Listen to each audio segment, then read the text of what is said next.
નમસ્કાર વિદ્યાર્થી મિત્રો, આજના આપણા લેક્ચરમાં આપણે ટીવાય બીએસસી કેમેસ્ટ્રી 502 ઓર્ગેનિક કેમેસ્ટ્રી એની અંદર આપણે કાર્બોહાઈડ્રેટ જે તમને યુનિટ આપેલો છે તેના ઘણા એવા લેક્ચર છે આપણે જોઈ ગયા છે. હવે આજના આપણા આજે ટોપિક છે મ્યુટા રોટેશન, તેના વિશે આપણે જોઈશું.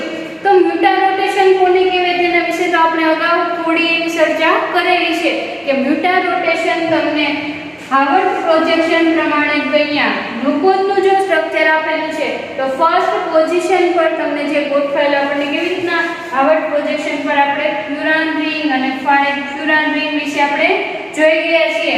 તો અહીંયા આપણને OH ગ્રુપ, ગ્લુકોઝનું ફર્સ્ટ પોઝિશનનું OH ગ્રુપ છે, અહીંયા એની જો પોઝિશન આ ફર્સ્ટ જે કાર્બન છે એને શું કહેશું આપણે?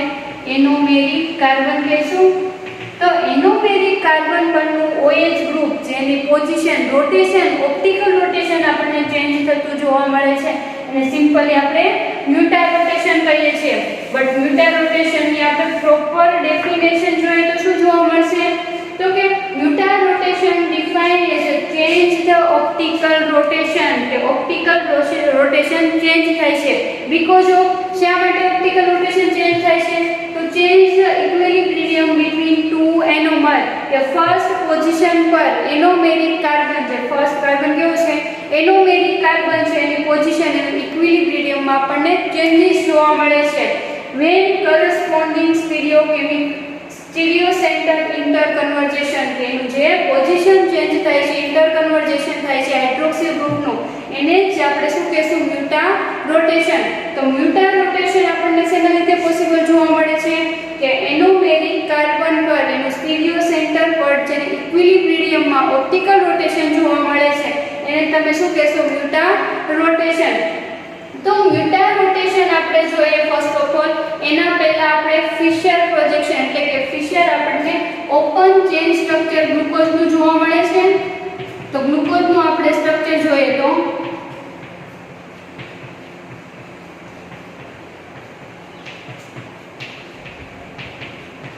અહીંયા આપણને open chain structure of glucose છે આપેલું છે.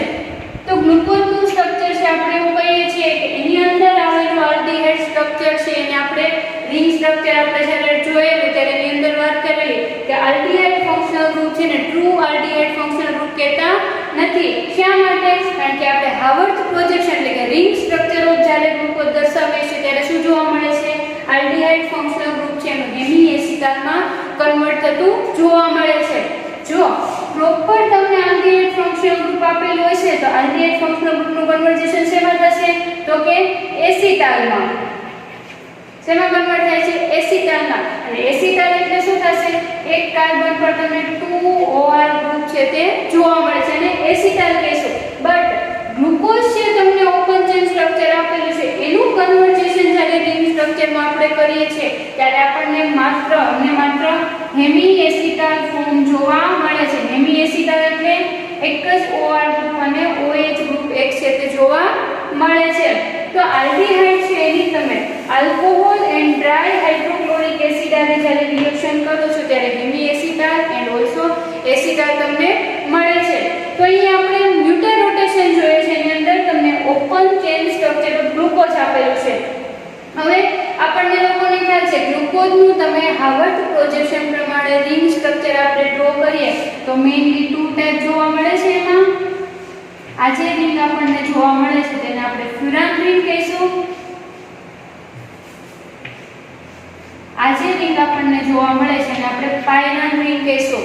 ફ્યુરાન રિંગ પોતે 5 મેમ્બર રિંગ છે અને પાયરાન રિંગ 6 મેમ્બર રિંગ આપણને જોવા મળે છે. તો આ બંનેની અંદર આપણે ગ્લુકોઝનું સ્ટ્રક્ચર ડ્રો કરી શકીએ છીએ. ગ્લુકોઝ છે એનું ઓપન ચેન સ્ટ્રક્ચર છે અને આપણે રિંગ સ્ટ્રક્ચરમાં દર્શાવી શકીએ છીએ. બટ આપણે ડિટર્મિનેશન ઓફ રિંગ સાઇઝ પણ અગાઉના લેક્ચરમાં જોઈ ગયા છે. તો તેના થ્રુ આપણે મેઇનલી 6 મેમ્બર રિંગનું એમાં એંગલ સ્ટ્રેન્થ પણ જોવા મળતી નથી એટલે આપણે આની અંદર વધારે ઈઝીલી અથવા ફેવરેબલ કન્ડિશનમાં આપણે ગ્લુકોઝનું સ્ટ્રક્ચર દર્શાવી શકીએ છીએ. ફ્યુરાનમાં પણ ગ્લુકોઝનું સ્ટ્રક્ચર દર્શાવી શકાય છે બટ પાયરાન રિંગમાં વધારે ઈઝીલી આપણે સ્ટ્રક્ચરને દર્શાવી શકીએ છીએ.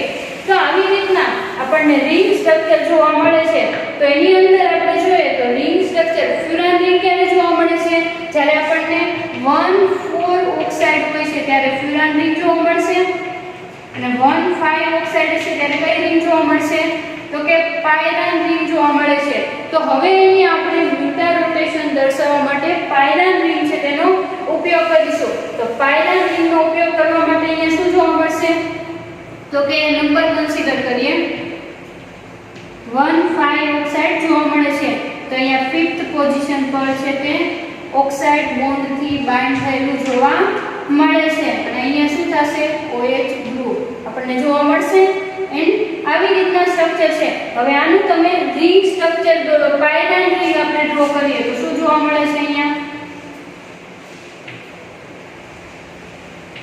અહીંયા કાર્બન નંબર કન્સિડર કરો. 1, 2, 3, 4 એન્ડ 5. તો તમે જોઈ શકો છો carbon number 1 and carbon number 5 oxide બોન્ડથી બાઇન્ડ થયેલા છે. સેમ એજ પાયરાન રિંગની અંદર જો carbon number 1 carbon number 5 oxide બોન્ડથી આપણને બાઇન્ડ થયેલા જોવા મળે છે. હવે આ સ્ટ્રક્ચરની અંદર આપણું જે ગ્લુકોઝનું સ્ટ્રક્ચર આપેલું છે એને કેવી રીતના તમે કન્સિડર કરશો? તો કે ફર્સ્ટ પોઝિશનનો કાર્બન એટલે ફર્સ્ટ કાર્બન પર આપણે શું કન્સિડર કરવાનું છે? Hydroxyl group. તો હાઇડ્રોક્સિલ ગ્રુપ કેવી રીતના કરશો તમે? રાઈટ સાઈડ પર હાઇડ્રોક્સિલ ગ્રુપ છે એટલે અહીંયા OH. ડન.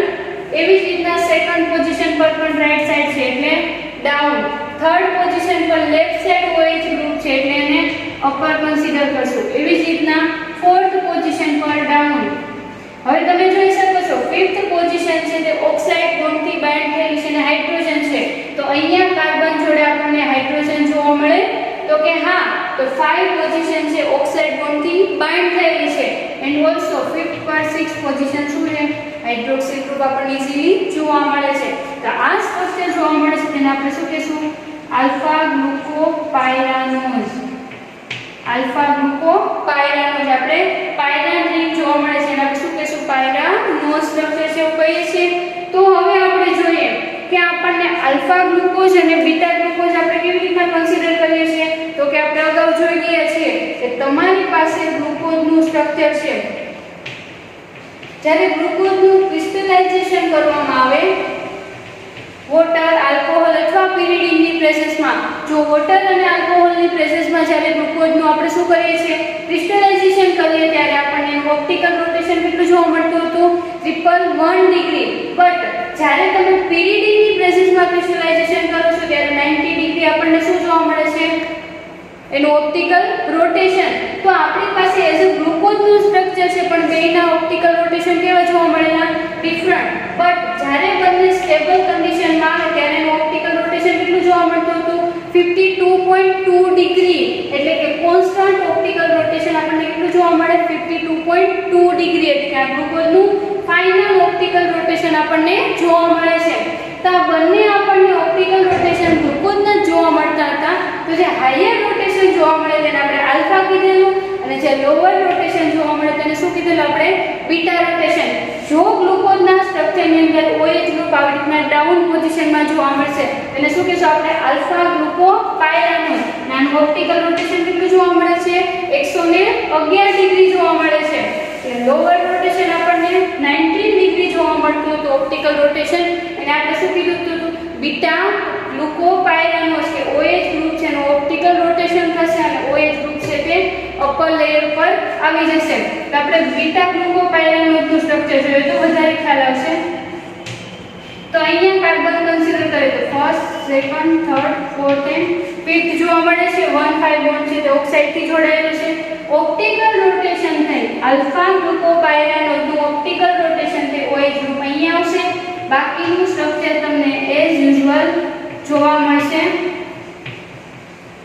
આ જે સ્ટ્રક્ચર મળે છે એને બીટા ગ્લુકોપાયરાનોઝ કહીશું. બીટા ગ્લુકોપાયરાનોઝ. તો અહીંયા તમે જોઈ શકો છો આખા સ્ટ્રક્ચરની અંદર ક્યાં કાર્બન પર માત્ર ચેન્જીસ જોવા મળે છે? તો કે C1 કાર્બન પર.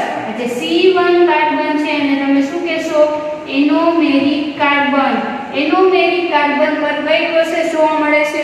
તો કે હાઇડ્રોક્સિલ ગ્રુપ છે એનું શું થાય છે? આપણને સ્ટીરિયો સેન્ટર પર એટલે કે અહીંયા હાઇડ્રોક્સિલ ગ્રુપનું ઓપ્ટિકલ રોટેશન જોવા મળે છે. આની 111 ડિગ્રી છે અને આપણને 90 ડિગ્રી ઓપ્ટિકલ રોટેશન જોવા મળે કે આ સ્ટ્રક્ચર છે એનું ઓપ્ટિકલ રોટેશન થશે અને આમાં કન્વર્જેશન થાય છે એને બીટા ગ્લુકોપાયરાનસ કહેશો. એ આપણે ઓપન ચેઇનની અંદર એને આપણે દર્શાવી શકતા નથી અથવા કન્સિડર કરી શકતા નથી. એટલે જ આપણે કોની જરૂર પડે છે? હાર્વર્ડ પ્રોજેક્શનની. હાર્વર્ડ પ્રોજેક્શન એટલે ring structure of glucose, pyran ring પર રિંગ સ્ટ્રક્ચર ઓફ ગ્લુકોઝ ને આપણે હાર્વર્ડ પ્રોજેક્શન કહીશું.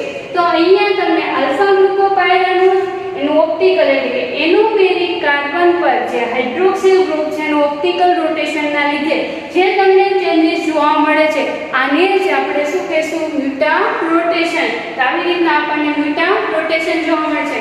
એન્ડ અધર થિંગ, મ્યુટા રોટેશન કોઈ પણ રિડ્યુસિંગ સુગર હશે, કોઈ પણ રિડ્યુસિંગ સુગર હંમેશા મ્યુટા રોટેશન દર્શાવે છે. તો રિડ્યુસિંગ સુગર મ્યુટા રોટેશન દર્શાવે એટલે કે કોઈની પણ અંદર જ્યારે એક્ટિવ ફોર્મ આપેલું હોય છે, ફર્સ્ટ પોઝિશન એક્ટિવ હોય હાઇડ્રોક્સિલ ગ્રુપ આપેલું હોય છે એને આપણે શું કહીશું? Reducing sugar. તો મોસ્ટ ઓફ મોનોસેકેરાઇડ બધી જ આપણને છે રિડ્યુસિંગ સુગર જોવા મળે છે. તો રિડ્યુસિંગ સુગરની અંદર આપણને હંમેશા મ્યુટા રોટેશન જોવા મળે છે. અને અહીંયા તમને આલ્ફા ગ્લુકોપાયરાનસ અને બીટા ગ્લુકોપાયરાનસનું સ્ટ્રક્ચર આપેલું છે. બંને કેવું સ્ટ્રક્ચર છે? આપણને હેમી એસિટાઇલ ફોર્મમાં જોવા મળે છે. એટલે કે અહીંયા હાઇડ્રોક્સિલ ગ્રુપ છે એનું શું અહીંયા ફર્સ્ટ પોઝિશન પર આપણે શું હતું? Aldehyde functional group. પણ જો તમે ઓક્સાઇડ બોન્ડ બનાવો તો આલ્ડીહાઇડનું કન્વર્જેશન શેમાં થાય છે? હાઇડ્રોક્સિલ ગ્રુપમાં. તો એક આલ્ડીહાઇડનું કન્વર્જેશન, વન આલ્ડીહાઇડનું કન્વર્જેશન એક હાઇડ્રોક્સિલ ગ્રુપમાં થશે અને એક OR ગ્રુપમાં થાય એને શું કહેશું આપણે? Hemi acetyl. તો આપણને રિંગ સ્ટ્રક્ચર ઓફ ગ્લુકોઝ છે તે વન રિંગ એટલે કે હેમી એસિટાઇલ ફોર્મ આપણને જોવા મળે છે. કે ગ્લુકોપાયરાનસનું સ્ટ્રક્ચર હેમી એસિટાઇલ ફોર્મમાં જોવા મળે છે. હવે જો અહીંયા તમે પ્રોટોનેશનની પ્રોસિજર કરો તો અહીંયા શું થશે? ઓક્સિજન છે તે ડબલ ફોર્મમાં આવી જશે અને હાઇડ્રોજન છે તે અહીંયા ઓપન રિંગ સ્ટ્રક્ચરમાં જતું રહેશે. તો એના લીધે ઓપન રિંગ સ્ટ્રક્ચર આપણને સેમ આના જેવું જોવા મળે છે. તો આવી રીતના આલ્ફા ગ્લુકોપાયરાનસ અને બીટા ગ્લુકોપાયરાનસનું જે સિન્થેસિસ થાય છે અથવા ઓપ્ટિકલ રોટેશન જોવા મળે છે એને જ આપણે શું કહેશું? મ્યુટા રોટેશન. તો મ્યુટા રોટેશન કોઈ પણ પ્રકારની રિડ્યુસિંગ સુગરની અંદર આપણને શું જોવા મળે છે? મ્યુટા રોટેશન. તો તમને ગ્લુકોઝનું સ્ટ્રક્ચર આપેલું છે. તો ગ્લુકોઝનું સ્ટ્રક્ચર આપેલું છે એની અંદર મેઇનલી તમે જુઓ તો કયા પ્રકારના સ્ટ્રક્ચર જોવા મળશે? આલ્ફા ગ્લુકોપાયરાનસ. અધર સ્ટ્રક્ચર જોઈએ તો બીટા ગ્લુકોપાયરાનસ. બીટા ગ્લુકોપાયરાનસ પણ જોવા મળશે. આ જે આપણને જોવા મળે છે એ જ પ્રોસિજરને શું કહેશું તમે? મ્યુટા રોટેશન. એટલે કે એનોમેરિક કાર્બન પર જે હાઇડ્રોક્સિલ ગ્રુપની પોઝિશન ચેન્જ થાય છે એને જ આપણે સિમ્પલી લેંગ્વેજમાં મ્યુટા રોટેશન કહીશું. એન્ડ ઓલસો ગ્લુકોઝનું સ્ટ્રક્ચર આપણે ફ્યુરાન રિંગમાં પણ દર્શાવીએ છીએ એટલે કે આલ્ફા ગ્લુકોફ્યુરાનોઝ. એવી જ રીતના